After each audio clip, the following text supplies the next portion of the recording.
J'aimerais qu'on envoie. Je vais vous laisser avec Elias pour grandir. Allez-y, allez-y, tapez des pieds, tapez des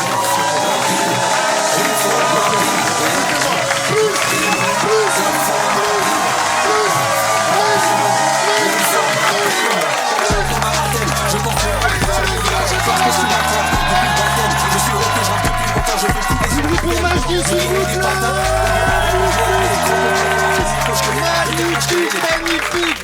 Ça tout le monde. Vous avez kiffé mes deux premières parties? Ouais, en même temps, vous pouvez pas dire le contraire en vrai.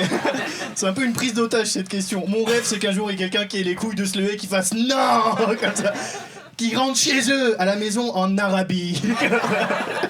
C'est mon plus grand rêve. Je suis trop content de vous voir, c'est mon spectacle. Je suis trop content de vous voir. Ce spectacle, c'est mon bébé, ok.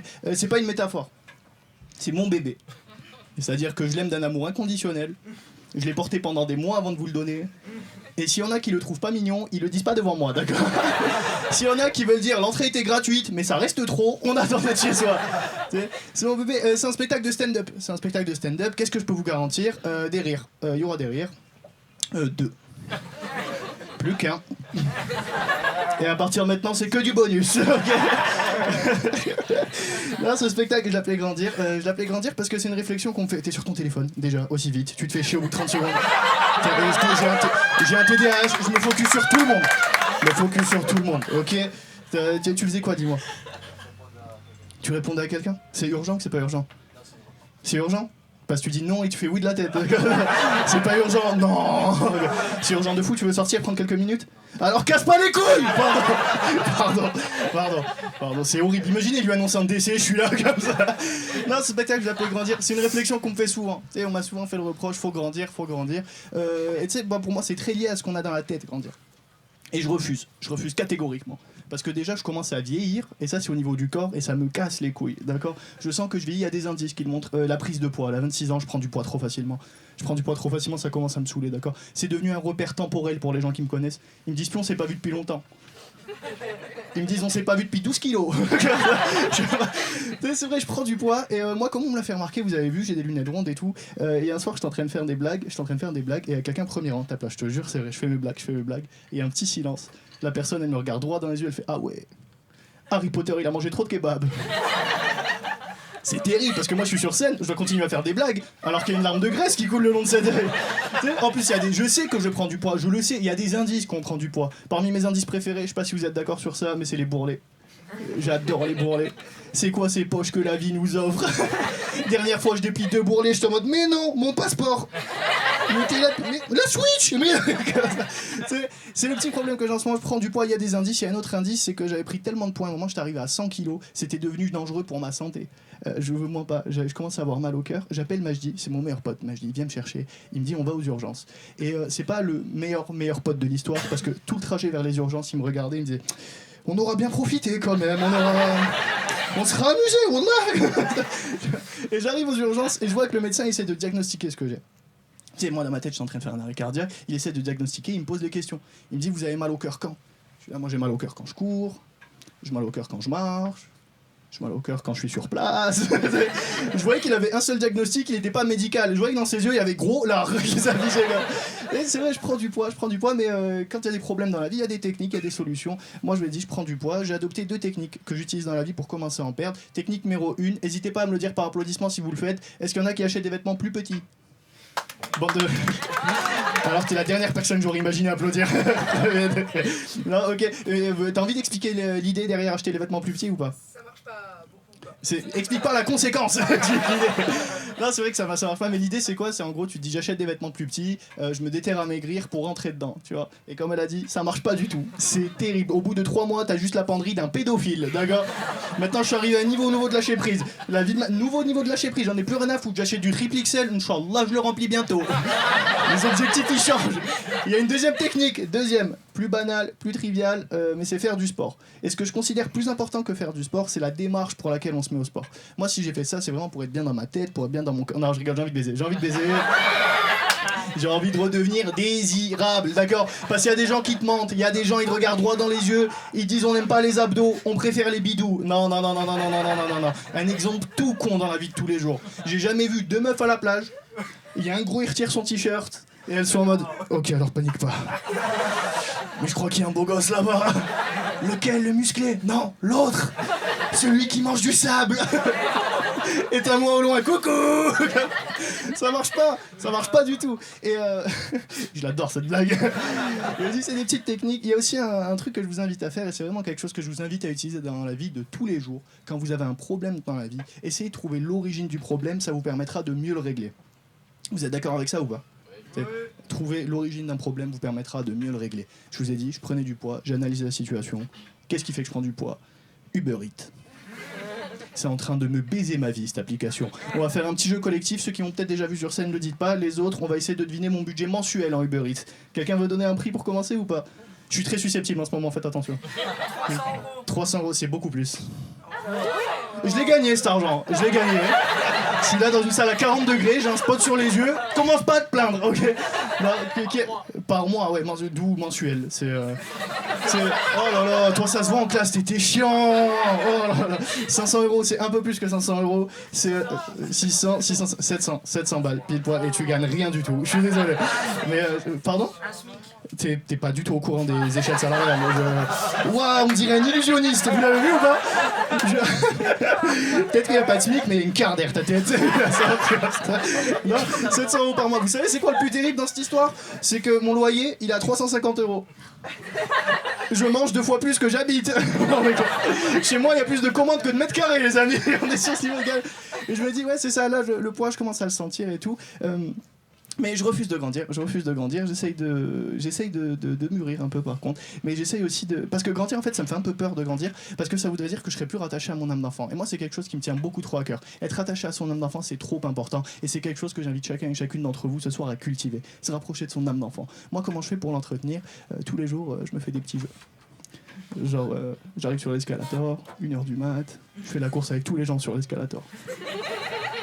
Si j'arrive en premier, je suis essoufflé en général. Mais ce jeu, quand même, j'ai l'impression qu'il a des limites. Il a un peu des limites parce que j'ai l'impression qu'on vit dans une société, dans une époque où tout le monde est un peu trop stressé. Tout le monde est un peu trop sous pression. Dernière fois, j'arrive à l'escalator, il est 1h du matin. Et je vous ai dit, il y a juste une meuf, elle a 6 marches d'avance à peu près. Moi, dans ma tête, je me dis, oh là, c'est une course que je peux gagner. Je suis là, comme ça, je me chauffe, 6 marches d'avance. Je me mets à accélérer, elle se retourne, elle me voit, elle accélère. Moi je vous dis, je suis un peu con dans ma tête, je suis en mode oula compétitive et tout. T'accélères, et à un moment je la rattrape, et elle et moi on est sur la même marche. Et le temps il commence à être ralenti, tu vois. Pour moi c'est le début d'une comédie romantique, moi il y a de l'amour qui naît dans mes yeux. Elle. On est sur une autre émotion. On est plus sur de la peur, les amis. Et cette peur, elle est légitime, d'accord? Imagine, il est 1h du matin, t'es en train de faire ta vie sur un escalator, il y a un gros lard essoufflé, il te poursuit. Il s'arrête à côté de toi, il est en mode je t'aime, tu le comprends? C'est terrible. Mes peurs, c'est encore des peurs enfantines. J'ai 26 ans, j'ai encore peur des fantômes. Il y a mon public avec moi ou pas? Il y en a qui sont comme moi, alors qu'à 26 ans, normalement, t'as des vraies peurs dans la vie. C'est les vampires, 26 ans, t'as passé un step comme ça. Non, j'ai peur des fantômes, et j'ai peur des fantômes surtout dans les films d'horreur. Il y en a qui détestent les films d'horreur par applause? Il y en a. Ouais, toi, c'est à moyennement assumé ces applaudissements. Mais moi, je te dis pourquoi je les déteste. C'est pas seulement parce que ça me fait peur, mais c'est aussi parce que les personnages de films d'horreur, je les trouve foncièrement bêtes. C'est toujours un couple qui décide d'emménager dans une maison abandonnée, milieu de la forêt. Et ils vivent dans un déni fou parce que t'as leur enfant, il a un couteau, il parle tout seul au rideau, il regarde dans le vide et les parents ils sont cons, ils sont comme ah, il doit mal vivre le déménagement le petit Billy. Ça me rend fou. Et j'ai cogité sur les films d'horreur, il n'y a pas que ça, j'ai cogité, j'ai posé mon cerveau, j'ai réfléchi. Il y a un truc, une situation que je voudrais jamais vivre, c'est emménager dans une maison hantée en étant en couple. J'ai réfléchi. Imagine. T'es en train de t'embrouiller avec ta partenaire. Tu t'embrouilles. T'es en mode si j'ai vidé la vaisselle. Et t'entends une voix dans le fond. Non, il l'a pas fait. Ah, c'est faux, quitte-le. Il y a pas très longtemps, j'ai regardé une série d'horreur sur Netflix, ça s'appelle The Watcher. Il y en a qui connaissent ou pas du tout? Oui, c'est qui? C'est toi le oui. Non. The Watcher, c'est une série d'horreur. Je vous explique le concept très rapidement. C'est sur Netflix. C'est un couple qui décide d'emménager dans un quartier et tous les jours, ils reçoivent des lettres de menaces du voisin qui menace de les tuer. Comment on sait que c'est le voisin le tueur? C'est parce qu'à la fin des lettres, il signe le voisin. Un des pires tueurs qu'on ait vu. Mais on fait avec. Et c'est marrant parce que dans les lettres, juste, il décrit ce qu'ils font toute la journée. Il décrit le quotidien du couple. Il fait aujourd'hui, vous avez emmené vos enfants là-bas. Aujourd'hui, vous avez fait les courses. Et il faut savoir que moi, je viens d'Algérie, d'accord? Et j'ai pas tout de suite vu l'enjeu horrifique de la série, parce qu'en Algérie, un voisin qui surveille tout ce que tu fais toute la journée, on appelle ça un voisin. On se prend pas la tête. Là, je le dis, c'est mes petites peurs de gogo. En ce moment, c'est mes petites peurs, mais j'essaye de mûrir. J'essaye de mûrir. Pour moi, grandir et mûrir, c'est pas la même chose. Mûrir, c'est dans la tête. J'essaye de mûrir sur certains sujets. Par exemple, j'ai des ambitions d'adulte. Moi, je rêve d'être papa. Je rêve d'être papa. Depuis très récemment, je suis devenu parrain. Déjà, c'est cool. C'est la fille de. Ouais, c'est une merveille. C'est une merveille. Ouais. J'ai jamais vu un ouais aussi ghetto pour un bébé, tu sais. Ouais, les couches. Ça me fait... Non, mais en plus, ça me fait rire que les gens me félicitent parce que je n'ai rien fait. Mais... a baisé, j'ai eu un statut légal. En plus, c'est trop marrant, cette situation, elle est trop marrante. Ce bébé, je dois pas m'en occuper, j'ai quasiment aucune responsabilité, il dort pas chez moi. Juste, je traîne avec un bébé. Je suis un des rares humains sur Terre qui peut dire ce bébé, oh là, c'est mon gars sûr. Et je me suis posé la question, j'en parle avec Magie, je lui disais ouais, c'est vrai que la paternité c'est un truc que je voudrais, j'aimerais être papa. Et vous voyez à quel point il est simple dans la vie de tous les jours. Il me regarde, il me dit si tu veux t'entraîner à être papa, adopte un chat. Et je l'ai regardé en mode t'es au courant que c'est pas du tout la même espèce. Et en plus, si on suit cette logique, pour m'entraîner à avoir le chat, je vais adopter un hamster. Pour m'entraîner à avoir le hamster, j'adopte une peluche. Au bout de 3 mois, je suis la folle du quartier en train de coucher un Tamagotchi. Bonne nuit. C'est complètement con. Et quitte à adopter quelque chose pour m'entraîner à avoir un bébé, autant adopter un animal qui est proche de l'homme. Et là, on va rentrer dans un espace de confession. Vous rentrez dans mon intimité. J'ai un rêve secret depuis des années, que je travaille au quotidien. C'est d'être papa d'un gorille. Je cherche une jurisprudence. Papa d'un... Vous vous rendez compte à quel point c'est fou d'être papa d'un gorille? Je rêve d'être papa d'un gorille. Tu sais, avec vos enfants humains nuls, vous nous présentez les trucs. Il est en mode Théo, il a 4 ans, il fait du roller. Le mien, il soulève 400 kilos à la fonte. 400 kilos à la fonte, d'accord. Et j'ai réfléchi. Par contre, il y a un petit problème. C'est la crise d'ado. J'ai réfléchi, la crise d'ado, ça pourrait être problématique. Parce que vos bébés humains éclatés, là, crise d'ado, qu'est-ce qu'ils font? Ils fuguent, ils reviennent au bout de 3 jours parce qu'ils ont faim. C'est ridicule. Un gorille, quand ça fait une crise d'ado, l'équipe. Ça kidnappe une blonde, ça monte au sommet de l'Empire State Building. Essaye de le faire descendre, t'es en mode j'aurais jamais dû te montrer ce film, redescends. Ça fait partie de mes ambitions, la paternité, c'est vraiment un truc. Mais avant la paternité, faut arriver au stade du mariage. Mariage aussi, je me pose des questions, ça me fait quand même un peu beaucoup rire le concept du mariage. Il y a un truc qui me fait encore plus rire que le mariage, c'est tout le monde voit les enterrements de vie de garçon. Ouais, moi ça me fait rire les gars qui collectivement se réunissent et se disent oh là c'est une bête d'idée d'aller au strip club. Ça me fait trop rire, tu sais, parce que pour moi le mariage c'est la ligne d'arrivée. Et quand tu vas au strip club avant le mariage, tu décides de tout baiser la veille de l'examen. C'est comme si tu passais le permis, le jour du permis, il ne reste que le créneau, tu t'étais là, oh là sans les mains. Moi je peux le faire. Je m'efforce d'être une meilleure personne et c'est quelque chose que je vous incite à faire tous les jours, essayer d'être une meilleure personne. Juste pas la meilleure des personnes, juste une meilleure personne. Au mieux que la veille, c'est déjà parfait, tu vois, être une meilleure personne. Moi, je reviens de très loin. Je suis pas en train de vous dire que j'étais une merde, mais pas loin. Je vais vous raconter une petite anecdote qui m'est arrivée. C'était une période où j'avais beaucoup d'examens, où j'avais beaucoup de stress, où j'étais très fatigué et ça s'articulait entre stand-up, fac, examen, stand-up, fac, examen. Très fatigué. Et un soir, il est 22h, je décide d'aller au Burger King. Burger King. Je commande, j'ai la commande B22. Ce détail a son importance. Commande B22. Je commande et tout, et il y a une meuf qui décide de faire un malaise, sûrement en manque d'attention. Petit manque d'attention de sa part, j'ai l'impression. Elle fait son petit malaise et tout. Et il y a un phénomène sociologique que je vous invite à tous analyser. Quand une personne fait un malaise, il y a un truc qui se crée, c'est un groupe de gens inutiles mais soudés qui se réunissent autour de la personne et qui commentent la situation. Ils la regardent, tout le monde fait son petit commentaire, tout le monde la regarde en mode « Elle va pas bien hein ?» Il y a un daron qui se croit plus malin que les autres, Calvici, il a cette pose, tu le reconnais à ça. Il est en mode « Ah bah, faut faire quelque chose, tu vois. » Et pendant qu'il y a ce tamas de gens soudés, ce noyau, cette famille qui s'est créée, j'entends B22. Et je vais vous faire la scène parce que jusqu'à aujourd'hui, je m'en veux un peu. Décale le câble avec ton pied, s'il te plaît. Ton pied! Pardon. Tu mets 4 heures. Comme ça, je vous jure. Tout le monde autour de la meuf, comme ça. Posé et tout. B22. Moi, j'arrive, je suis en mode... Excusez-moi! Tout le monde croit que je vais la mettre en PLS, faire des trucs. J'ai fait ce geste. Hein. Et si jamais, j'espère qu'elle soit là un soir dans le Comedy Club, je m'excuse d'avoir fait ça, mais il y a vraiment eu ce move qui a été fait de... Non, parce qu'en fait, elle m'a appelé pour la commande, et tu sais... Ah faut faire un truc là, elle va mal, hein, comme ça. Et je m'en veux parce que cette histoire, elle aurait pu s'arrêter là, mais j'ai décidé de vérifier. Et... Putain, ils ont oublié les sauces, ces bâtards. J'essaye d'être une meilleure personne, je travaille dessus, c'est important d'être une meilleure personne. Je me suis amélioré sur ça là aujourd'hui, j'essaye d'aider les gens au maximum. C'est important pour moi d'aider les gens au maximum. Il y a quelques temps, je m'étais posé à un café avec Saoussen, vous avez vu en première partie, et on était posé comme ça, petit café, 4h de l'après-midi, et il y a une personne qui m'a l'air sans abri qui vient vers nous. Cette personne, elle me demande de l'argent. Si on était à côté d'un carrefour, je lui dis écoute, j'ai pas trop sur moi, mais si tu veux, ce qu'on peut faire, c'est on va au carrefour et je t'achète 2-3 petits trucs. On va au carrefour. C'est pas il prend un chariot, le fils de pute. C'est pas il avait un projet, le bâtard, et il le ramasse le chariot, il l'a rempli, tu sais. Pesto, tortellini, il prenait des pâtes, il a un four, tu sais, il a des trucs, il a de l'eau pour bouillir. Ça m'a rendu fou. Et il remplit ce bâtard. À 2 doigts de me regarder dans les yeux et de me dire par contre pour le vin, je connais une petite cave bio là-bas. On remplit, on arrive à la caisse. Et jusque-là, je me fais pas arnaquer. Je me dis j'ai fait une bonne action, c'est pas grave, j'ai aidé quelqu'un. On arrive à la caisse.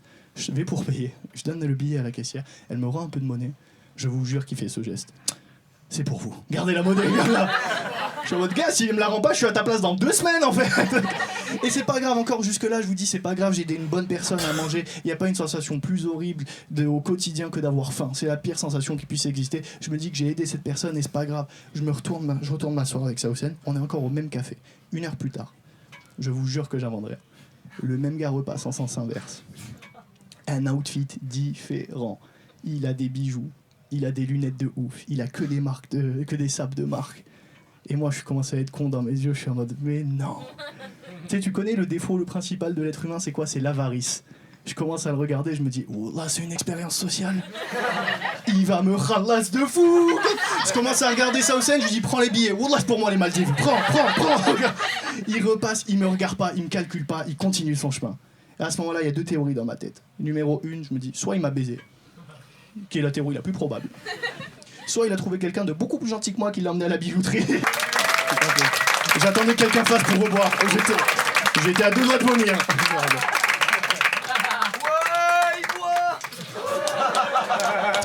Tu as très peu d'amis au quotidien, non? Tu n'as aucun code social, j'ai l'impression. On essaye. Alors, on va commencer par retirer cette petite moustache qui m'agace. Et ensuite... Oui, les chaussures, tu le sais très bien. Tu les as regardées. Pour ceux qui le connaissent, je sais pas, il y a des scènes de peur dans la salle, on dirait pas Zéphyr en magicien. Vous voyez ou pas du tout? Pardon, tu vois qui c'est Zéphyr ou pas du tout? Non, c'est tant mieux. Putain, c'est filmé en plus. Je peux pas le poster ce passage. Bon, bah, dans ma quête de devenir une meilleure personne, reprenons. C'est terrible, il y a tout qui est tombé là. Il a une moustache. Qu'est-ce que vous voulez que je fasse?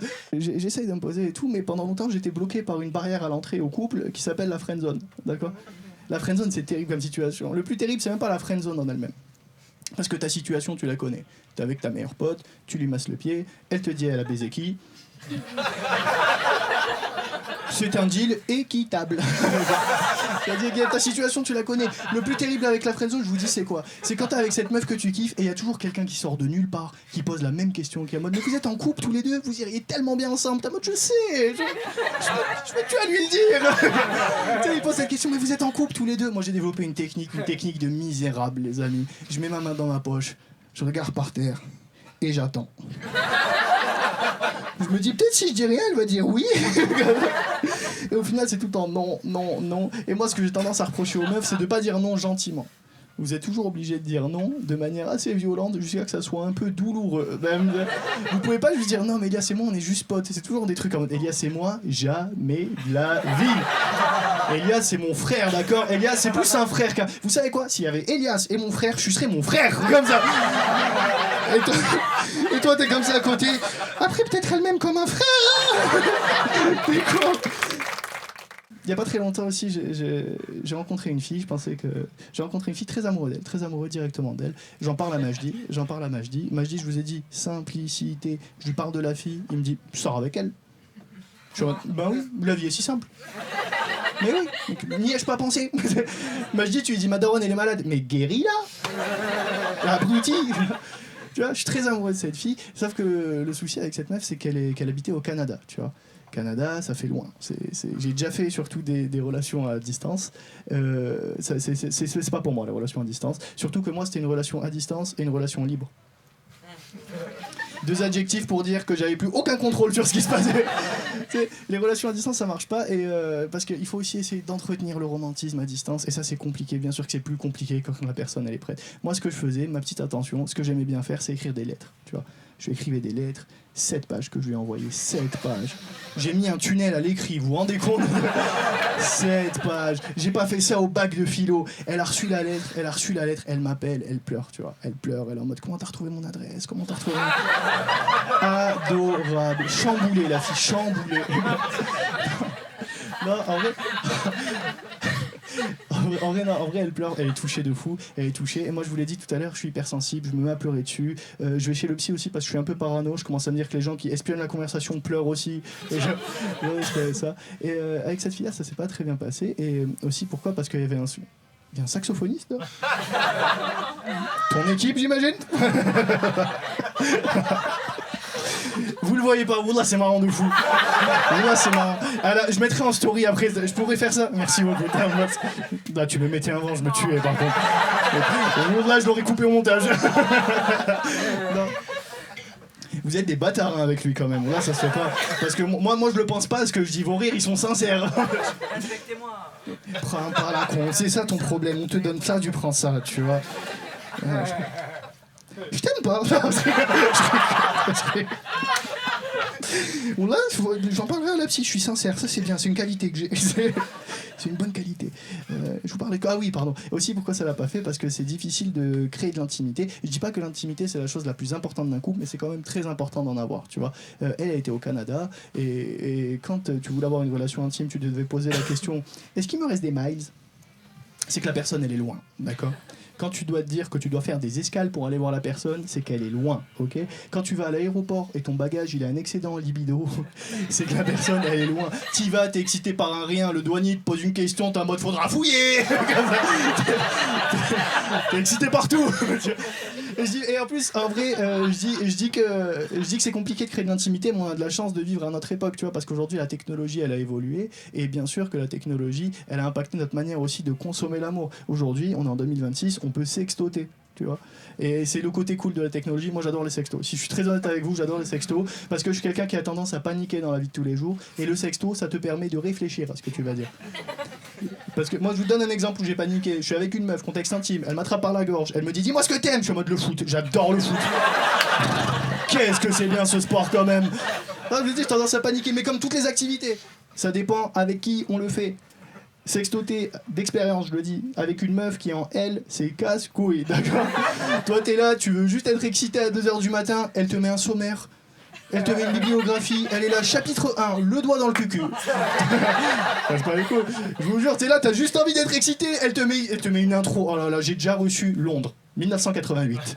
Une brume épaisse recouvrait la ville. Quoi, c'est conneries. Moi je suis puceau, jamais rien fait avec une meuf, ok? Et ça fait toujours ce petit silence là dans la salle, et j'adore cette réaction. J'ai l'impression que les gens se disent c'est contagieux. Et je vous l'ai dit tout à l'heure, je suis parano. Quand j'entends les petits silences, et des fois les gens ils débattent pendant la soirée. Il y avait des gens, vous jure, première c'était en mode tu penses que c'est vrai? Non, il est beaucoup trop mignon. Il y a des gens qui débattent, et moi les chuchotements je les entends pas distinctement. Et je vous ai dit, je suis un peu parano.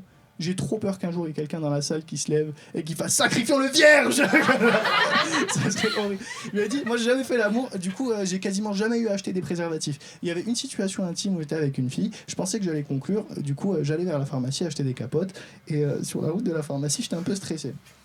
C'était la première fois que je faisais ça, j'étais un peu stressé parce que je me posais une question toute la route vers la pharmacie. J'étais comme Elias, tu connais pas ta taille de pipou? Et dans les pharmacies, il n'y a pas de cabine d'essayage de capote. Il n'y a pas des petites cabines avec un rideau. T'essayes la capote, t'ouvres le rideau, t'appelles le pharmacien, tu fais elle me va bien. Elle me va bien.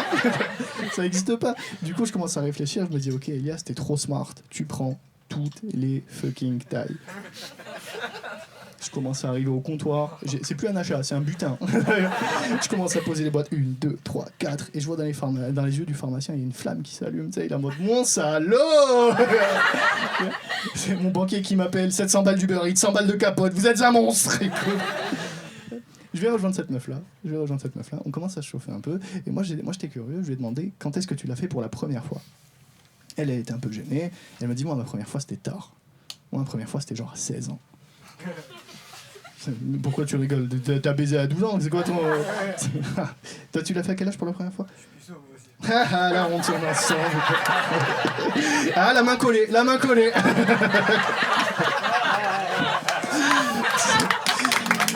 Pourquoi j'écris des blagues? Vous êtes là que pour ça, bande de bâtards. T'as quel âge? 21 ans. Attends, ouais, je donne des conseils, Arnaud, en même temps. Ça viendra.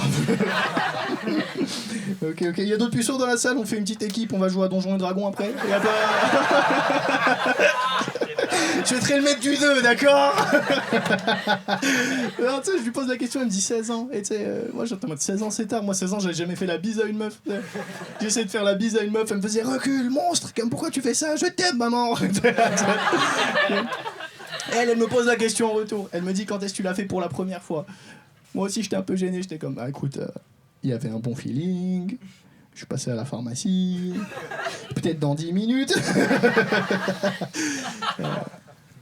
Putain, bon, il y en a qui le savent, il y en a qui le savent pas, il y en a peut-être qui ont entendu pendant le spectacle. Moi, je viens d'Algérie. Je suis né, j'ai grandi en Algérie. Et je sais que quand on me regarde, il n'y a pas forcément une vibe de Tahia Jazair. Me contredisez pas, surtout. Il y a plus une vibe de il pleure la nuit, très probablement. Comme ça. Et je sais que j'ai pas trop l'air rebeu, parce qu'en fait, il y a un truc tout con que j'ai jamais vécu, c'est le racisme. J'ai jamais vécu de racisme, et je vous mens pas. Des fois, j'aimerais bien savoir ce que ça fait. Histoire de vivre avec le groupe un peu, tu vois. La seule expérience un peu raciste que j'ai eue, toi t'es en train de dire oui comme si t'allais me faire une ratonnade à la fin. Il va connaître le racisme. Ah bah, il plante. Non, la seule expérience un peu raciste que j'ai eue dans ma vie, j'étais en train de marcher à Paris, je vous jure que c'est vrai, je marche à Paris, je marche, et il y a quelqu'un qui s'arrête devant moi en voiture, il baisse la vitre de sa voiture et il hurle sale arabe, tu vois. Et moi à ce moment-là j'étais comme waouh. Comment t'as su? Eh, tu dis ça à tout le monde, hein? Il s'est arrêté 10 mètres devant. Wallah, il le disait à tout le monde. J'ai jamais eu de racisme direct, mais j'ai déjà eu du racisme indirect. Le racisme indirect, j'essaye de mettre ça sur le dos de l'indélicatesse. Parce que je suis quelqu'un qui fait foncièrement confiance à l'être humain. Et j'arrive pas à me dire qu'un être humain, il est foncièrement mauvais. Du coup, j'essaye de trouver des circonstances atténuantes. Je me dis que le racisme, c'est de l'indélicatesse des fois. Et je vous raconte une situation un peu délicate que j'ai vécue. J'étais du coup avec la meuf dont je parlais tout à l'heure dans un contexte intime. Et elle avait l'information que j'étais rebeu. Musulman. Et elle profite de ce contexte intime pour me susurrer à l'oreille ces mots doux dont je me rappellerai toute ma vie. Elle me dit, Elias, fais-moi un attentat. Je suis nu à ce moment-là, hein, je suis comme un attentat. Tu sais, elle me dit fais-moi un attentat. Je suis un peu choqué, tu sais, moi je la regarde, je suis un peu débourré, je suis en mode, mais tu sais que ça s'organise ce genre d'événement. Tu sais qu'il faut des lieux, il faut des armes. Et je sais que moi, par rapport à d'autres personnes de ma communauté, je peux avoir l'air beaucoup moins rebeu. Typiquement, mon frère dont je vous parlais, il est beaucoup plus typé que moi, tu vois. Et un soir, on était en train de se balader au marché. À midi, on était en train de se balader au marché. On était en train de faire nos courses, tu vois. Et il y a un policier qui vient, qui m'interpelle à moi. Mon frère, il avait quelques mètres d'avant. Il était en train de dormir. Oh là, je peux me vexer. Ça va? C'est ton message de tout à l'heure qui t'a déprimé? Non. Juste, t'es dark de base. Oh là là, premier degré, je lui ai dit t'es dark. Là, il a été touché, il a fait. Tu m'as attendri de fou malade. Non, mais du coup, la situation que je décrivais, c'est on est au marché, on est en train de se balader. Il y a un policier qui nous interpelle, mon frère et moi, il a quelques mètres devant. Il vient me voir et il me dit faites attention. Depuis quelques minutes, on a remarqué qu'un individu suspect vous suivait. Tu vois. Et je cherche, moi dans ma tête, je suis dans un film, je suis en mode mais non, c'est qui? Comme ça. Et il monte mon vieux frère en survêt, tu sais. Et en fait, mais ça veut dire quelque chose, c'est assez révélateur de quelque chose. C'est révélateur de quoi? Mon frère, c'est quelqu'un qui a fait des bêtes d'études, qui est un bête de travail. Et ça veut dire quoi? Ça veut dire que malgré une situation sociale un peu plus élevée que la moyenne, malgré des études, malgré toute la qualification nécessaire, il est réduit à quoi? Il est réduit à une couleur de peau. Il est réduit à une ethnie, tu vois. Et moi, ça m'a brisé le cœur. Ça m'a brisé le cœur d'autant plus que mon frère, il faisait le geste le plus mignon du monde. Il était en train de sentir une tomate. Je vous jure, il était comme ça. Et le policier, il l'a regardé, il est dans un... Je te jure, il s'est dit, mon frère, ce qu'il faut, il était en train de penser, est-ce un fruit? Est-ce un légume? Peu importe, car je vais le voler. C'est terrible. C'est terrible. C'est terrible. Et j'ai beaucoup réfléchi à ces questions de racisme, d'origine, d'ethnie, et j'en suis arrivé à une conclusion, c'est que le racisme, ça se base sur quoi? Ça se base sur des clichés. Vous êtes d'accord ou pas sur ça? Le racisme, ça se base sur des clichés. Moi, je vous l'ai dit, je suis algérien, il y a plein de clichés sur notre communauté. Celui qui revient le plus souvent... Waouh! Non, j'avais pas du tout su. Waouh! Waouh!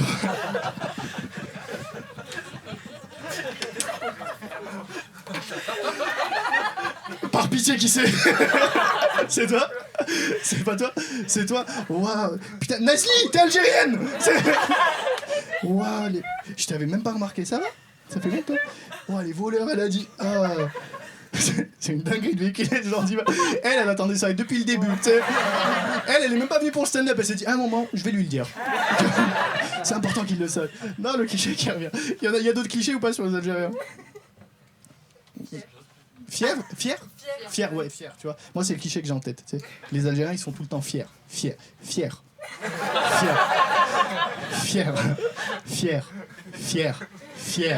C'est très important. Fiers. Les Algériens sont fiers. Elles, non. Les autres, oui. Les Algériens sont fiers, ok? Non, c'est vrai, c'est un cliché qui revient très souvent, on est fiers. Et moi, je suis contre le fait de donner des clichés, mais c'est vrai que quand même, de manière assez générale, les Algériens, on est un peuple fier. Et on est fiers de tout. On est fiers de tous les Algériens, même qui réussissent. Même des binationaux, on est fiers. À partir du moment où tu as un lien avec l'Algérie, on est fiers de toi. On est fiers de gens comme Karim Benzema, de gens comme Zinedine Zidane, même Éric Zemmour. Oh là, on est fiers de lui. Hey, c'est un politique de fou malade.